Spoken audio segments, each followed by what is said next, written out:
सीताराम सीताराम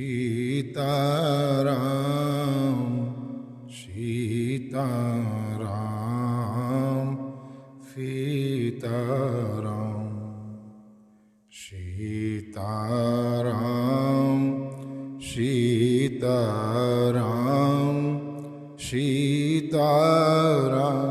जय सीताराम सीताराम सीताराम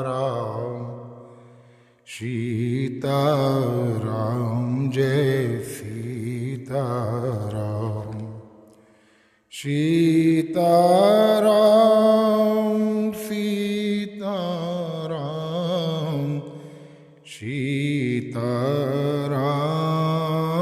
सीताराम सीताराम सीताराम सीताराम जय सीताराम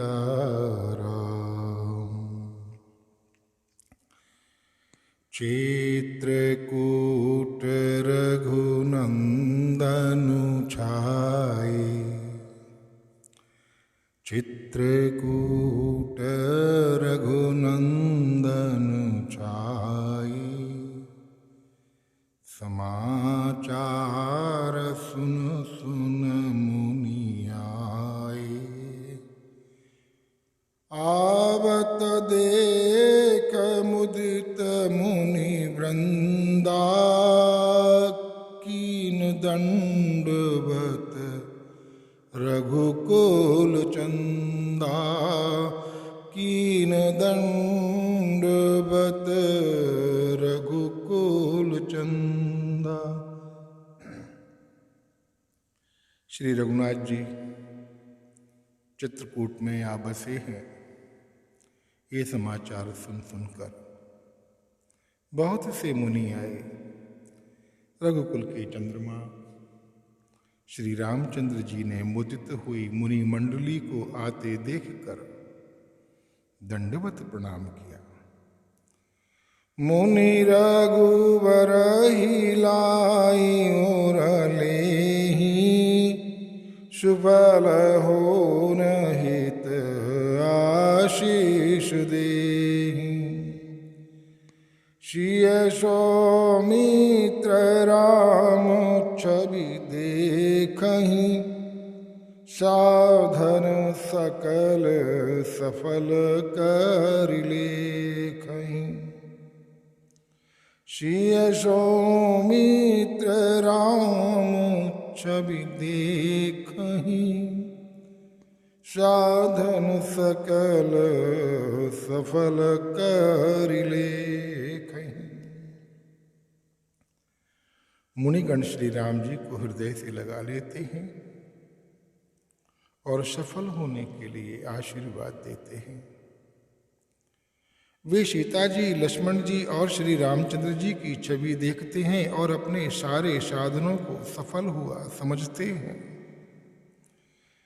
जथा जोग सन्मान प्रभु विदा किए मुनि वृंद करहि जोग जप जाग जतप निज आश्रम ही सुछंद करहि जोग जप जाग तप निज आश्रम ही सुछंद सीताराम चरण रति मोरे अनुदिन बढ़हूँ अनुग्रह तूरे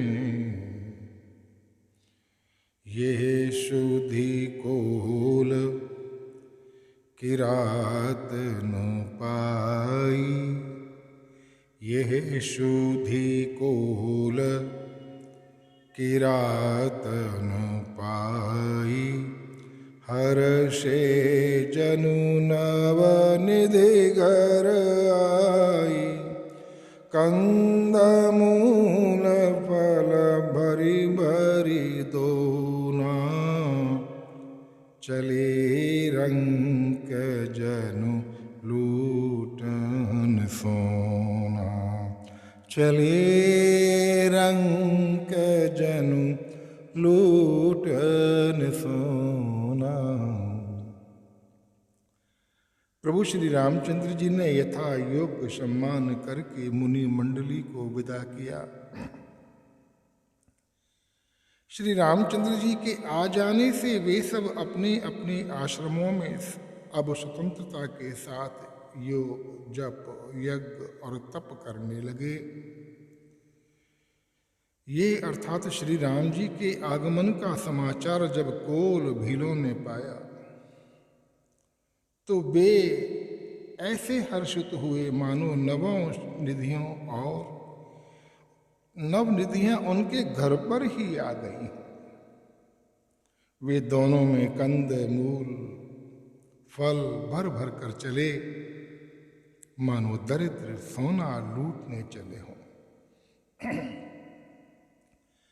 तेरा जिन देखे दो भ्राता, अपरते नहीं पूछहि मगु जाता, कहत सुनत रघुवीर निकाई, आई सबिन देखे रघुराई, करही जो हारो भेंट धरियागे, प्रभु ही बेलो कहीं अति अनुरागे, चित्र लिखे जनु जह तह ठाड़े, पुलक शरीर नयन जल बाड़े, पुलक शरीर नयन जल बाड़े। उनमें से जो दोनों भाइयों को पहले देख चुके थे उनसे दूसरे लोग रास्ते में जाते हुए पूछते हैं। इस प्रकार श्री रामचंद्र जी की सुंदरता कहते सुनते सबने आकर श्री रघुनाथ जी के दर्शन किए। भेंट आगे रखकर वे लोग जोहार करते हैं और अत्यंत अनुराग के साथ प्रभु को देखते हैं। वे मुग्ध हुए जहां के तहां मानो चित्र लिखे से खड़े हों। उनके शरीर पुलकित हैं और नेत्रों में प्रेमाश्रुओं के जल की बाढ़ आ गई है। राम सनेह मगन सब जाने, कह प्रिय बचन सकल सन माने। राम सनेह मगन सब जाने, कह प्रिय बचन सकल सन माने। प्रभु ही जोहार बहोर बहोरी, बचन विनीत कहीं कर जोरी। श्री राम जी ने उन सबको प्रेम में मग्न जाना और प्रिय वचन कहकर सबका सम्मान किया। वे बार बार प्रभु श्री रामचंद्र जी को जोहार करते हुए हाथ जोड़कर विनती वचन कहते हैं।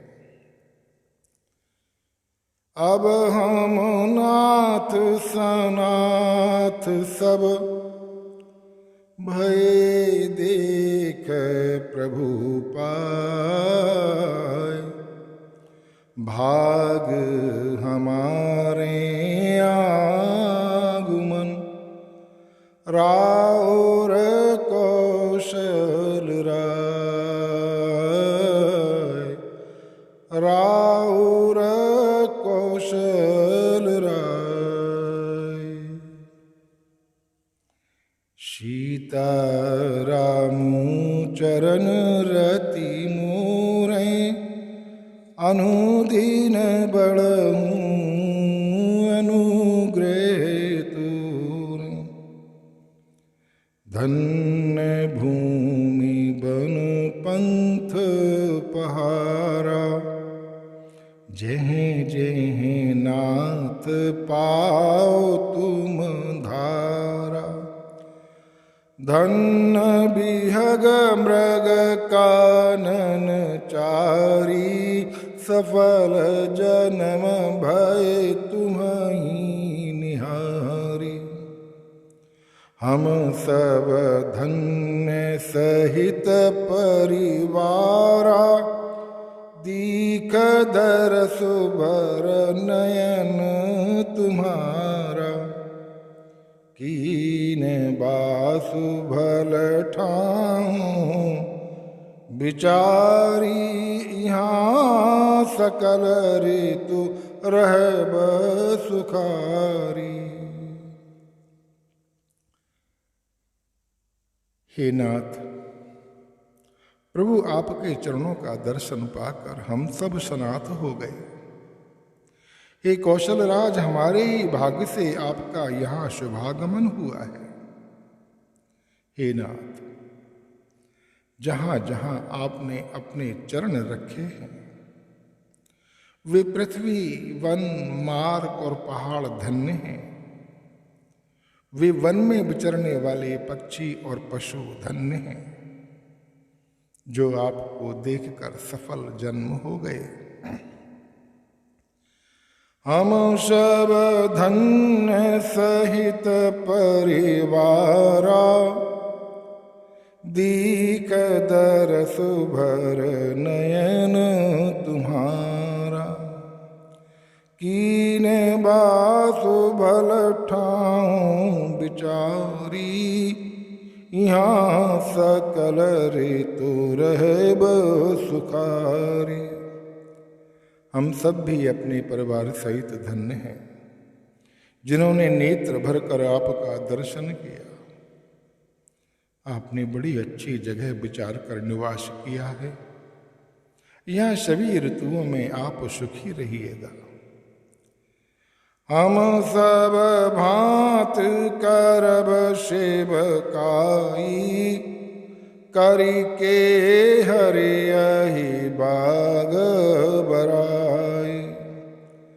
बन बेहड़ गिरी कंदर खोहा सब हमार प्रभु पग पग जोहा। तह तह तुम्हीं अहीर खिलाओ सर नीर झर जल ठाऊं दिखायो। हम सेवक परिवार समेता हम सेवक परिवार समेता नाथ न सकुचब आयुष देता। नाथ न सकुचब आयुष देता। वेद वचन मुनि मन अगम ते प्रभु करुणा वचन के रातन के सुनत जिम पितु बालक बैन।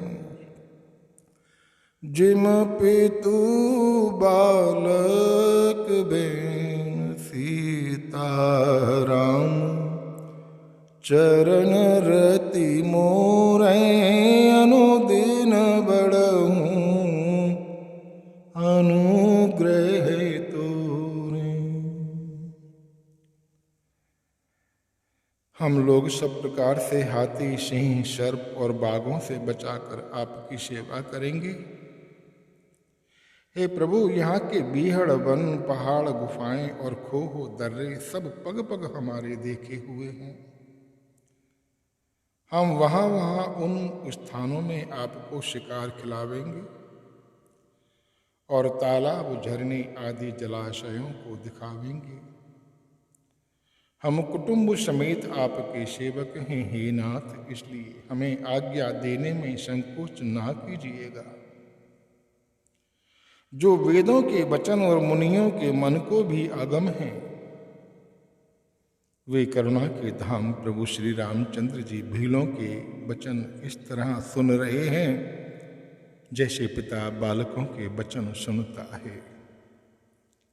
हरि शरणम, हरि शरणम, हरि शरणम। भगवान चित्रकूट आ गए हैं।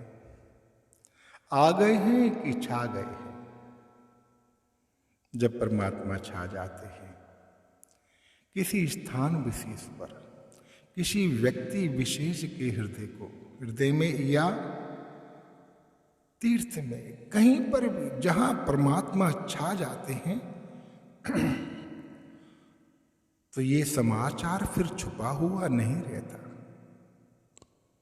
उस मंगलदायिनी स्थिति का, परिस्थिति का, व्यक्ति का, स्थान का वो शुभ समाचार सारे जगत में चला जाता है और जो उनके ग्राहक हैं, जो मुनि हैं,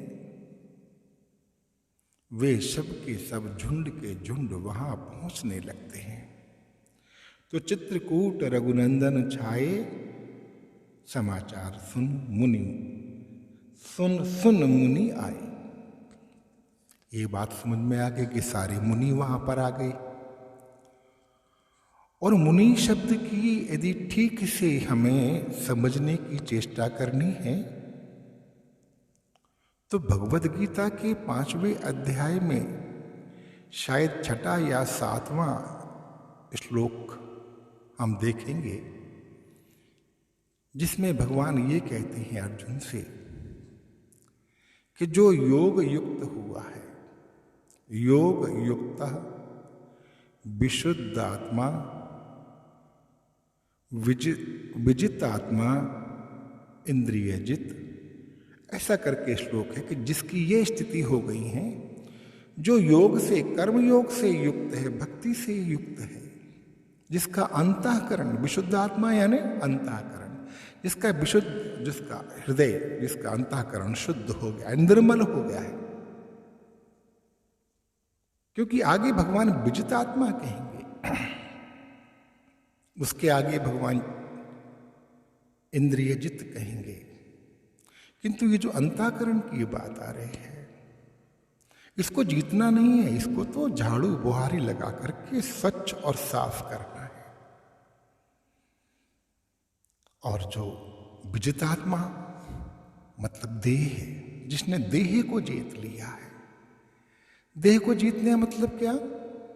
देह का वो व्यक्ति वो अब गुलाम नहीं रहा, अब वो देह को अपने अभिष्ट को प्राप्त करने के लिए, अपनी साधना के लिए उपयोग करना चाहता है। जितनी देर ध्यान में बैठना चाहता है, वो चाहता है कि मेरा शरीर मुझे उतना सहयोग करे, इतना जप करना है, इतने घंटे बैठना है, तो वो शरीर उस पर हावी ना हो करके वह शरीर को जीतता है, विजितात्मा। क्योंकि शरीर में अभी आत्मबुद्धि है, अहम बुद्धि है, इसलिए ये जो आत्मा शब्द है वो शरीर के साथ जुड़ा।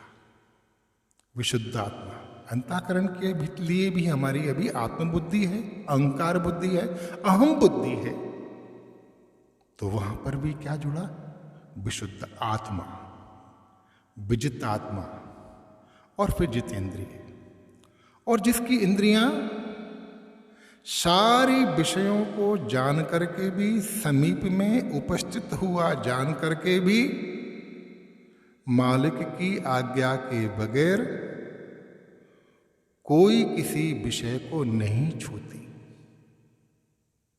मतलब ऐसा नहीं है कि जब मन चाहा तो इंद्री ने, खाने की इंद्री ने, रसना ने किसी स्वाद की इच्छा कर ली और स्वाद की इच्छा के लिए पूरा शरीर भी, पूरा मन भी, पूरा बुद्धि भी उसी के पीछे हो लिया।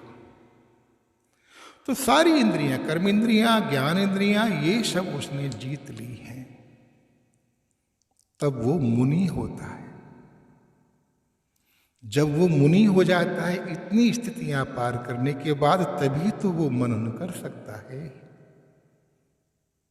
और जब मनन करने के लिए जो योग्यता है वो यही है कि भीतर कुछ संग्राम नहीं हो, कुछ संताप नहीं हो, कोई क्लेश नहीं हो। क्लेश किसके होते हैं? इसी अहंता के क्लेश होते हैं, इसी गुलामी के क्लेश होते हैं कि जब हम अपनी अहंता के साथ शरीर को कि मैं शरीर हूं, हर चीज में मैं हूं, तो इसमें फिर क्लेश क्लेश और क्लेश ही होंगे। तो जो श्रवण है वो फिर सिद्ध होने लगता है, क्योंकि श्रवण मनन से आभूषित हो जाता है। खाली श्रवण किया और मनन नहीं किया तो फिर वो एक नंगा नंगा सा लगेगा, उसका श्रृंगार नहीं होगा।